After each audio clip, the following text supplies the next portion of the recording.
Caros alunos, caras alunas da primeira série do Colégio Miguel Couto, muito bom dia. Vamos dar prosseguimento à nossa aula sobre Platão, a aula 5. Começamos com a aula 5A e agora vamos fechar com os slides referentes à aula 5B. No slide 2 temos a alegoria da caverna de Platão. Ele costumava usar essas alegorias e mitos para explicar a sua doutrina. Essa alegoria está no livro A República, especificamente no livro 7, onde ele pretendeu mostrar como o ser humano poderia se libertar da condição de escuridão, equivalente a preconceito e ignorância, que o aprisiona, e se libertar disso justamente por meio da luz da verdade. Veja só, se libertar da escuridão da ignorância através da luz da verdade, em que o filósofo discute coisas como conhecimento, linguagem, educação e até mesmo política.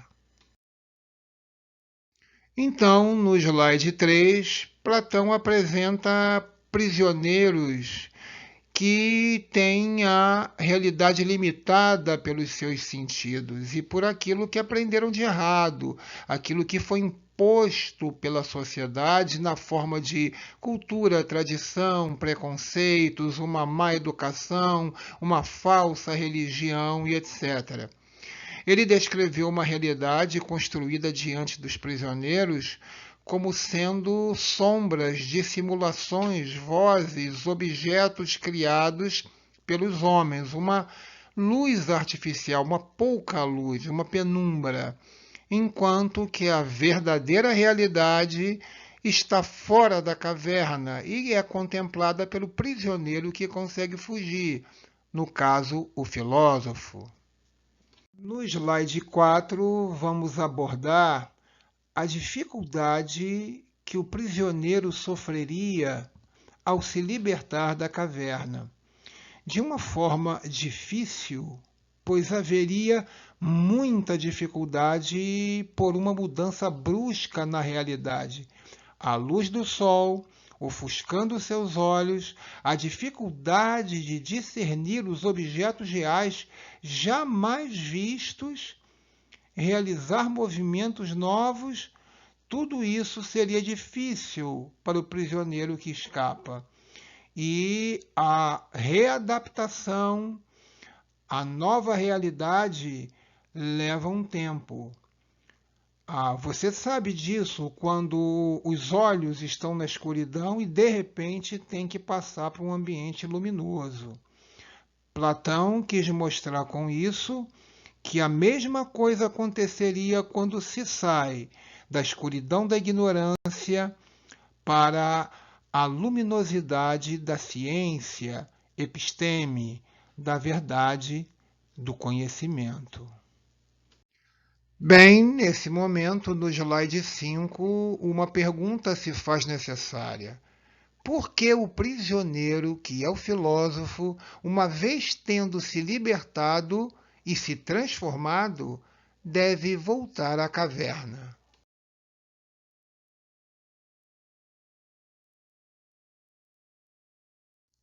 Uma outra pergunta se faz necessária agora. Mas então o que aconteceria quando ele voltasse? A resposta dada por Platão é a seguinte. Então você lê a resposta.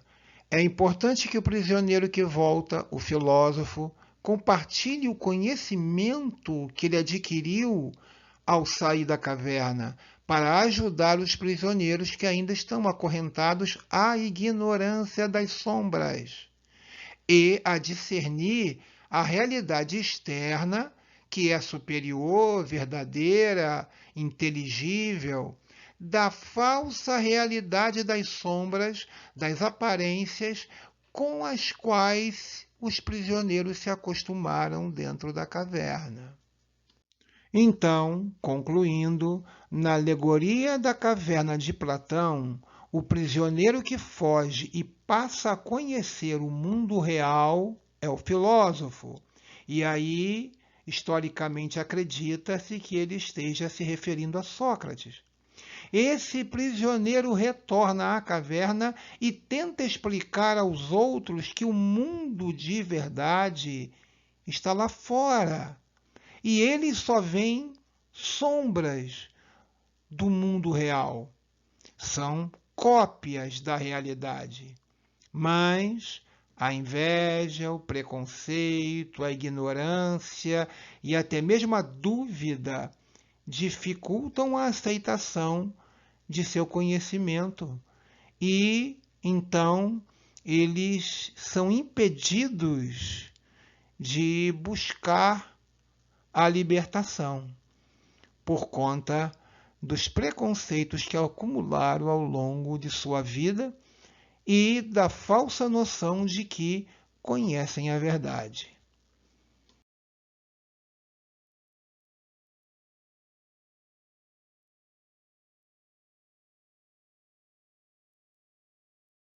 Então, caríssima, você já entendeu essa parte, não é? Olha que imagem interessante, os prisioneiros que permanecem na ilusão, nas sombras, acorrentados à ignorância, comparados ao prisioneiro que consegue fugir da ilusão e vislumbra a luz da verdade. E, mais uma vez, a pergunta: o que ocorre na volta do prisioneiro à caverna? Ele vai correr riscos. Ele corre o risco até de morte, pela inveja e pela pouca aceitação do grupo que ainda não viveu na prática a experiência do verdadeiro conhecimento. Porque julgam saber o que não sabem e acreditam que o que julgam conhecer corresponde à verdade. E aí a gente é levado diretamente à condição vivida por Sócrates, episódio que, dado o julgamento, a condenação à morte de Sócrates, que marcou definitivamente a vida e a obra de Platão.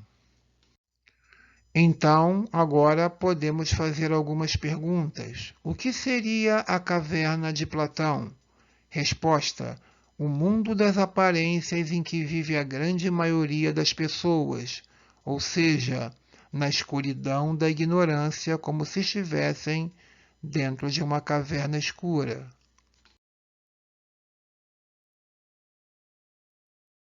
Slide 8. O que seriam as sombras projetadas na parede da caverna de frente para os prisioneiros acorrentados? Resposta: as coisas que percebemos através dos sentidos, o mundo das aparências, da dosha, da opinião, a ilusão proporcionada pelos sentidos.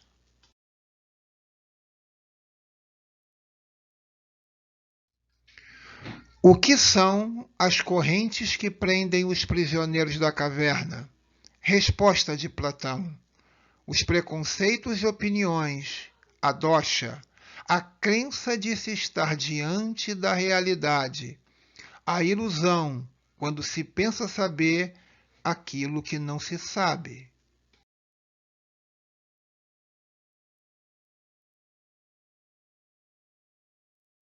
Essa é bem fácil. Quem é o prisioneiro que foge? Resposta: o filósofo, como Sócrates, que foi condenado à morte por tentar mostrar os preconceitos e as falsas crenças da sociedade em que vivia, uma verdadeira caverna. E ele foi condenado à morte em 399 a.C., com 71 anos de idade. Foi acusado de ateísmo, de corromper a juventude com a sua filosofia e de desrespeitar as leis de Atenas. Mas, na realidade, essas acusações encobriam ressentimentos profundos contra ele, por parte dos poderosos de sua época.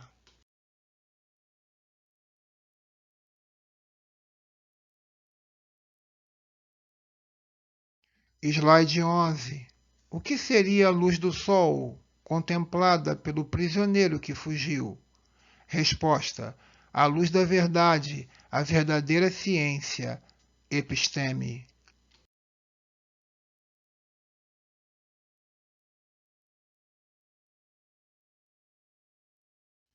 Slide 12, exercício. O que é o mundo iluminado pelo sol? Aquele mundo contemplado pelo filósofo, pelo prisioneiro que fugiu. Resposta: a realidade, o mundo das ideias ou formas inteligíveis, eternas, perfeitas e imutáveis. Lembrando que Platão acreditava num mundo transcendente, era um dualista, um mundo superior que continha a verdade de tudo, e o nosso seria apenas cópia. Então você vê um desenho aí do filme Matrix. Quem não viu, aconselho a ver. Você vai entender bem a ideia da caverna de Platão. Veja o filme Matrix, mas o 1, Matrix 1, e o 2 você não vê, e o 3 você também não vê, que são muito ruins. Veja o 1, que é excelente. Slide 13. Que instrumento liberta o prisioneiro?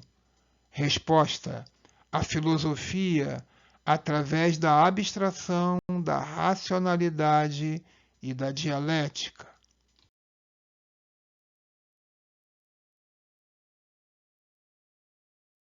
O mito do demiurgo, o deus plasmador, veja, não é criador. Um deus plasmador, um artesão. Platão presumiu que nosso mundo teria sido moldado por um deus artesão, que Platão geralmente chamava de o demiurgo. Platão via o mundo como o trabalho de uma inteligência divina, uma inteligência superior, que hoje é compartilhada modernamente pelos criacionistas. Lembrando que Platão enfatizava a análise abstrata, racional e dialética, em vez da observação e da confiança nos sentidos. Então, ele não confiava no que via, confiava sim no seu poder racional, intelectual, intuitivo e abstrato. Slide 15, o mito do demiurgo, novamente. Depois você dá um pause e leia esse texto, além de ouvir o que eu vou falar. O demiurgo não seria um deus criador, fazendo o mundo do nada. Os gregos não acreditavam na criação do nada. Do nada, nada vem. Mas seria precisamente um artesão divino que moldou o mundo a partir dos materiais caóticos disponíveis aqui embaixo: terra, água, ar e fogo. Então ele moldou esse mundo, o nosso, como uma cópia do mundo divino que ele conhecia, o mundo das ideias perfeitas, eternas e imutáveis, que ainda veremos mais. Slide 16. A motivação do demiurgo. Para Platão, a razão de agir que moveu o demiurgo foi o bem. O demiurgo seria hierarquicamente inferior às ideias e dependia delas, mas é superior à alma do cosmos e às outras almas por ele produzidas. Então, ao ver aqui embaixo o caos, a matéria caótica, o que faz o demiurgo? Ele molda essa matéria e constrói um mundo à semelhança do mundo superior das ideias perfeitas, eternas e imutáveis que ele conhecia. Daí a ideia de Platão que o nosso mundo é uma cópia. Slide 17. O demiurgo, então, molda o mundo terreno à imagem e semelhança de um mundo superior. Talvez você já tenha escutado algo parecido.